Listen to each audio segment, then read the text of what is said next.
to Aaron's Book Club, The Review. This month, February, we're reviewing Manifest by Roxie Nafousi. So this book is about, it's almost a guide to how to manifest your dream life, which I think is really important. It's important that we are visualizing, that we are setting goals, and that we are looking to our future and understanding exactly what we want so that we can implement the steps in order to get there.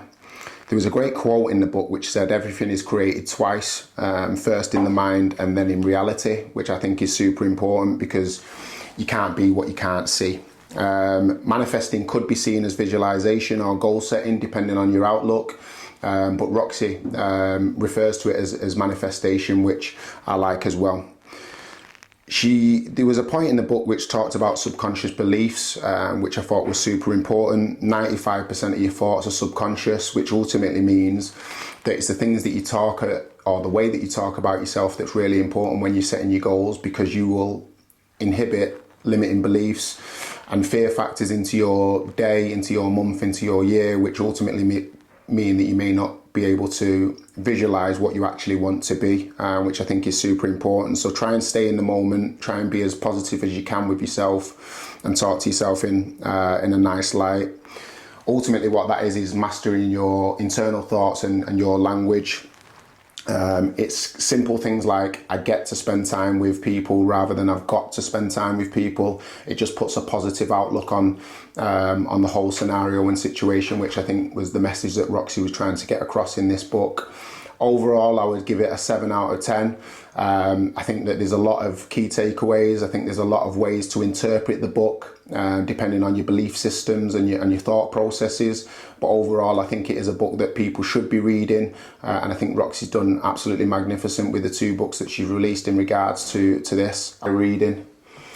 How are you today, Neve? Yeah, I'm good, thank you. How are you? Very good. Good, thanks for having me. Thanks for being here. Tell us a little bit about yourself. So I'm Neve from Manchester, run an online business, distributing products globally, which is good. I also work as production manager at the family sign company, so I do all the producing, all the designing, that kind of thing, and I've recently just qualified as a financial advisor. So yeah, that's me, yeah, in protection, so I'm loving it. Well done. It's all good. You love this book, didn't you? Do you know what? I actually did. Like, as soon as you sent it into the group, I was like, this is a bit of me. I love anything to do with like manifesting and things like that, so it had me hooked. Great. Well, what we'll do is I'll ask a couple of questions and we'll just gain a couple of opinions on how you thought the book, or what you thought of the book. My first question is around, Roxie often talks about manifestation, but that could be interpreted as maybe law of attraction or visualization or potentially even goal setting. Where would you sit in that remit? What would you call it, and how long have you been practicing these things? So the manifesting thing, I feel like I've never done it to its full potential. Like, I've always done bits of it. Like, I'm very, very sort of, I feel strongly about gratitude and affirmations. Like, every single day religiously when I get in the car, on the way to nursery with my little boy, we do our affirmations every single morning. Yeah. And I've probably been doing that now since he was about 6 months. So that's like a big thing for me. This book has actually helped me understand how to do it correctly, because I feel like I was doing things that wasn't necessarily right. So in terms of what I do a lot of vision board stuff because that's important to me, the gratitude stuff and the affirmations. But obviously there was many other steps within the book that's allowed me to develop that skill. So you said there that you were, in your opinion, doing things incorrectly. What are the changes that you've made so far? Journaling. So I feel like writing it down is such a massive thing. Like, obviously in the way I speak to myself as well. Like, sometimes I had a lot of like fear and doubt within certain situations, and I feel like reading this book, it's allowed me to understand how to remove them. So I now do that differently. And the journaling, I feel like that's helped massively. Even getting up in the morning, I'm writing stuff down and I feel like I start my day really positive because of that, whereas I didn't really do that before. It was just sort of in my head. With the journaling, is that like a wish list or aims for the day? What kind of yeah, things so there's 2 different ones I do. I do one in the morning, I do one in the evening. The one in the evening is about like my gratitude and everything, what I'm grateful for, who I want to be, where I'm at. And the morning one is more what I want to achieve throughout that day. the goals I've set myself for that day, and then I reflect on that in the evening then, if that makes sense. Amazing. If there's anyone watching that said to you, what is manifesting, what would you say? How would you describe it? Do you know what? I knew you was going to ask me this, so I did actually write it down. So I feel like it's a visualization, but then it's the action that you take that makes it become a reality. So for me, it's visualizing where you want to be, and then making sure that you put the relevant steps and do the little things in between, because it's one thing thinking about it, but then it's another one actually executing it and achieving it. So it's almost setting a long-term vision, but then understanding and working out what the short-term actions are. Yeah, like doing the work, because you can't just expect whatever you're imagining just to happen and it just stay like that. You've got to do them little bits to be able to achieve that. Do you think that came across in Roxie's book? Yeah, I do. Yeah. Okay. Yeah. My next question is, she talks a lot about thoughts that we hold back and our subconscious. Is there any thoughts that you've held back previously that after reading the book you decided to express a little bit more and put out into the universe or into the world? Yeah, I suppose with certain situations, like when I've been put into sort of like an environment, sometimes it's like age related, because I am the youngest in my circle. Sometimes it's a bit like, oh well, they've got 10, 11, 12 years on me and my friends, so am I going to be able to do that? So I feel like this book sort of allowed me to come away from that and sort of think, well, you're obviously here for a reason. So yeah, I do feel like it's allowed me to sort of understand how to remove that fear and doubt. So just because of the people that you surround yourself with, obviously successful people, but they're all a little bit older than you, there's would you call it an imposter syndrome or a fear maybe? I don't know, not necessarily a fear, but there was always a bit of doubt, like, can I do this? Like, do I know enough?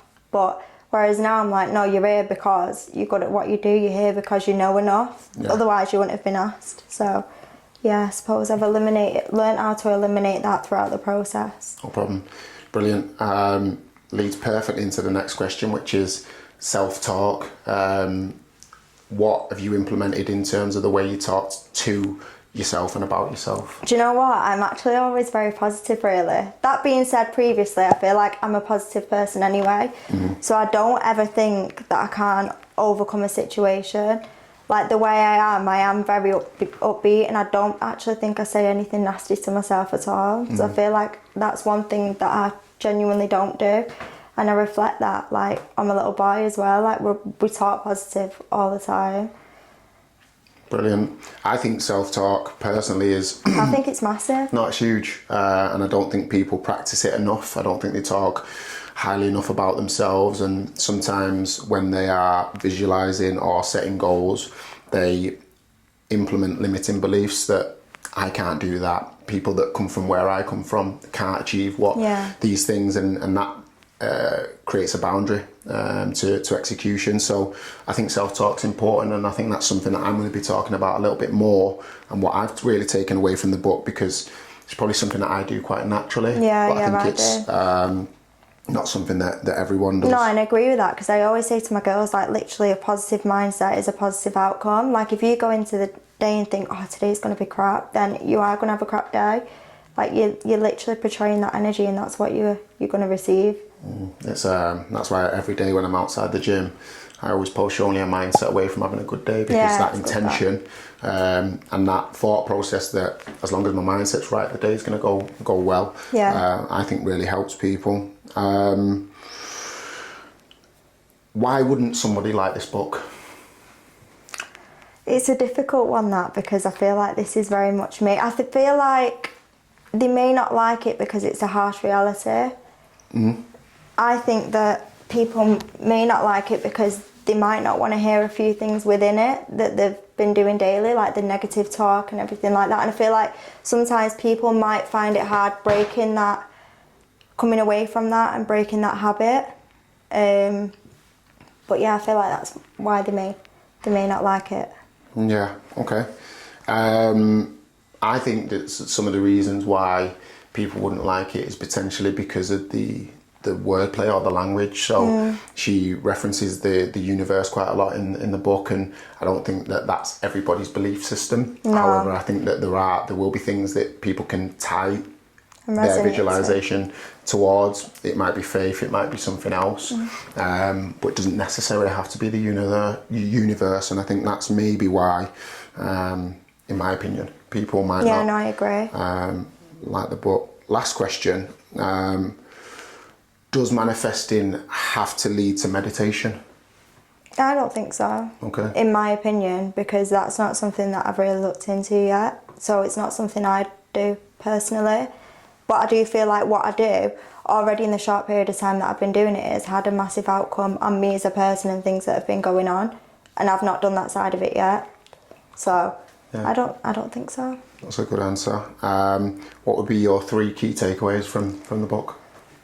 Oh, it's a good question that. I feel like I need a bit of time. 3 key takeaways. So, the vision board thing, I always had mine out in front of me. I mean, everybody's different. Some people have it out all the time, some people put it away. I feel like I'm going to try putting it away, see what happens, see if things happen quicker. Also, trusting the process. Like, don't expect to do it for 3 days and have the outcome that you want. It's a lengthy process and there's lots of different layers to it. So obviously understanding them layers and making sure you are implementing them in your day to day, because it's not going to happen overnight. And the third one, the self-doubt thing, referring back to that helped me massively. So that point in the book, I took a lot away from that. Yeah, there's a great quote that says fear shows up but doubt is invited. So you can invite doubt in. Fear's natural. Pressure is a privilege ultimately. If you're in a pressurized situation, it's because you're doing something right. Yeah. But if you let that doubt creep in, then that can sometimes be negative. But that self-talk, I think, was what I took away from the book mainly. Thank you for your time. Thank you. Okay.